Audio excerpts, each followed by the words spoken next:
कार्तिक माह के शुक्ल पक्ष में पड़ने वाली दूसरी एकादशी को देव उठनी एकादशी कहा जाता है। इस बार देव उठनी एकादशी का व्रत 12 नवंबर को रखा जाएगा। यह एकादशी बेहद महत्वपूर्ण है। मान्यता है कि इस दिन भगवान विष्णु 4 माह तक सोने के बाद जागते हैं। इन 4 महीनों में भगवान विष्णु के सोने या कहीं देव शयन के कारण सभी प्रकार के मांगलिक कार्य वर्जित होते हैं। भगवान विष्णु के पुनः जागने के बाद ही सभी मांगलिक कार्य संपन्न हो जाते हैं। देव जागरण या उत्थान होने के कारण इसको देवोत्थान एकादशी भी कहते हैं। इस दिन उपवास रखने और कथा सुनने का विशेष महत्व है। देव उठनी एकादशी की पूजा विधि। देवोत्थान एकादशी के दिन सुबह सुबह सूर्योदय से पहले उठकर स्नान आदि कर लेना चाहिए।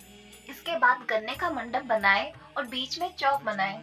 चौक के मध्य में भगवान विष्णु का चित्र या मूर्ति रखें। इसके साथ ही चौक से भगवान के चरण चिन्ह बनाए जाते हैं जो ढककर रखने चाहिए। भगवान को गन्ना, सिंघाड़ा और पीले फल मिठाई अर्पित किया जाता है। इसके साथ ही भगवान को पीली मिठाई करें। इसके बाद घी का एक दीपक जलाएं और इसे रात भर जलने दें।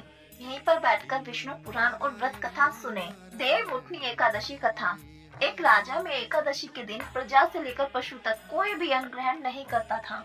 एक दिन भगवान विष्णु ने राजा की परीक्षा लेने की सोची और सुंदरी वेश बनाकर सड़क के किनारे बैठ गए।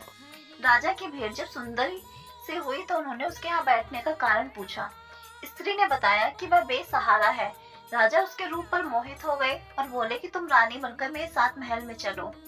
सुंदर स्त्री के राजा के सामने शर्त रखी कि ये प्रस्ताव तभी स्वीकार करेगी जब उसे पूरे राज्य का अधिकार दिया जाएगा और वह जो बनाए राजा को खाना होगा।